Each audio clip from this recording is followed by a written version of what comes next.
Assalamualaikum warahmatullahi wabarakatuh. Perkenalkan, kami dari kelompok 3. Di sini kami akan menyampaikan materi kami dari mata kuliah bidang studi Al-Qur'an tentang munasabah Al-Qur'an. Di sini munasabah Al-Qur'an memiliki dua definisi. Yang pertama etimologi, kemudian terminologi. Menurut etimologi, munasabah bermakna pertama, musyakalah atau keserupaan atau murokobah atau dekat. Kedua, an-nasib, kerabat atau sanak keluarga.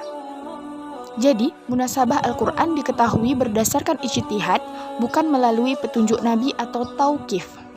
Setiap orang bisa saja menghubung-hubungkan antara berbagai hal di dalam kitab Al-Qur'an.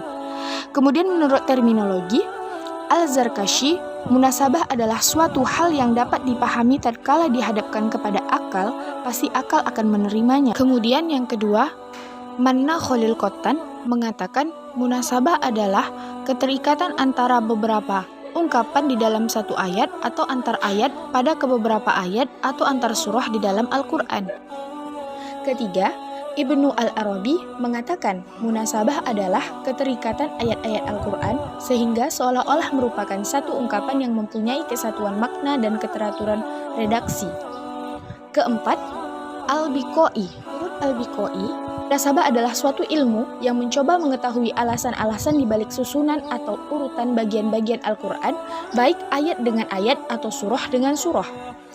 Jadi, munasabah adalah suatu bagian dari ilmu Al-Qur'an yang membahas tentang adanya hubungan korelasi serasi dalam uraian-uraian Al-Qur'an. Di sini dijelaskan perbedaan munasabah dengan asbab an-nuzul. Perbedaannya, Al-munasabah mengkaji hubungan teks dalam bentuknya yang akhir dan final. Asbab an-nuzul mengkaji hubungan bagian-bagian teks dengan kondisi eksternal. Kemudian juga dijelaskan sejarah ilmu munasabah. Yang pertama, ilmu ini diperkenalkan oleh Imam Abu Bakar An-Nisaburi, dikembangkan oleh Ahmad bin Ibrahim bin Zubair As-Saqafi pada tahun 628 sampai 708 Hijriah. Dalam bukunya Al-Burhan fi Tanasubi Suwaril Qur'an, beliau hanya membahas keserasian hubungan antar surat. Kemudian pada abad ke-8 Hijriah, Burhanuddin Muhammad bin Abdillah Az-Zakarshi pada tahun 745 sampai 794 Hijriah juga mencoba menerapkan pola ini dalam bukunya Al-Burhan fi Ulumil Qur'an dengan lebih menekankan kepada hubungan antar ayat dengan ayat. Kemudian pada abad ke-9 Hijriah, Al-Biqai memadukan dua unsur yang pernah dibahas ulama sebelumnya secara lebih fokus dan detail, yaitu hubungan antara ayat dan surah dalam kitab Nazmud Durar fi Tanasubil Ayat was Suwar. Kemudian, munasabah ini terbagi menjadi dua, yaitu munasabah dari segi sifat dan munasabah dari segi materi.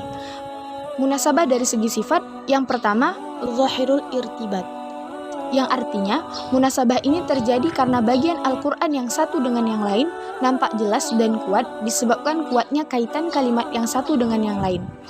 Contohnya terdapat pada Quran surah Al-Baqarah ayat 189. Teman-teman bisa lihat di situ ada contohnya. Dan kedua, Khafiyul Irtibat, yang artinya munasabah yang tidak tampak adanya hubungan di antara keduanya, bahkan tampak masing-masing ayat berdiri sendiri, baik karena ayat yang dihubungkan dengan ayat yang lain maupun karena yang satu bertentangan dengan yang lain. Contohnya dapat teman-teman lihat pada surah Al-Ghasyiyah ayat ke-17 sampai 20. Kemudian macam munasabah dari segi materi. Yang pertama, hubungan atau korelasi antara satu surah dengan surah sebelumnya. Satu surah berfungsi menjelaskan surah sebelumnya. Contohnya, teman-teman bisa lihat contohnya. Yang kedua, hubungan antara nama surah dengan isi atau tujuan surah. Pada umumnya, nama-nama surah diambil dari suatu masalah pokok yang terdapat dalam surah tersebut. Contohnya, surah An-Nisa, di mana surah An-Nisa ini memang persoalan pokok yang terdapat dalam surah tersebut adalah menyangkut persoalan perempuan. Kemudian yang ketiga, hubungan antara ayat pertama dengan ayat terakhir dalam satu surah. Teman-teman bisa lihat contohnya pada surah Al-Mu'minun ayat pertama dan surah Al-Mu'minun ayat 117. Dan yang keempat, hubungan antara satu ayat dengan ayat lain dalam satu surah. Contohnya terdapat pada surah Al-Baqarah ayat 2, 3, dan 4. Yang kelima, hubungan antara kalimat dengan kalimat lain dan satu ayat. Contohnya terdapat dalam surah Al-Fatihah. Kemudian yang keenam, hubungan antara fasilah dengan isi ayat. Yang ketujuh, hubungan antara ayat terakhir dalam satu surah dengan ayat pertama surah berikutnya. Contohnya dapat kita lihat pada surah Al-Waqiah ayat ke-96 dengan surah Al-Hadid ayat pertama. Teman-teman bisa lihat surahnya.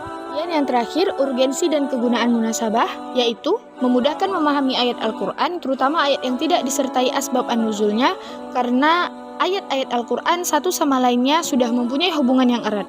Dengan demikian, tidak perlu lagi mencari asbab an-nuzulnya, karena pertautan satu ayat dengan ayat lainnya sudah dapat mewakilinya. Itulah hasil materi diskusi kami pada hari ini. Jika ada yang salah dalam penyampaian materi, kami mohon maaf. Kami akhiri. Wabillahi taufiq wal hidayah. Wassalamualaikum warahmatullahi wabarakatuh.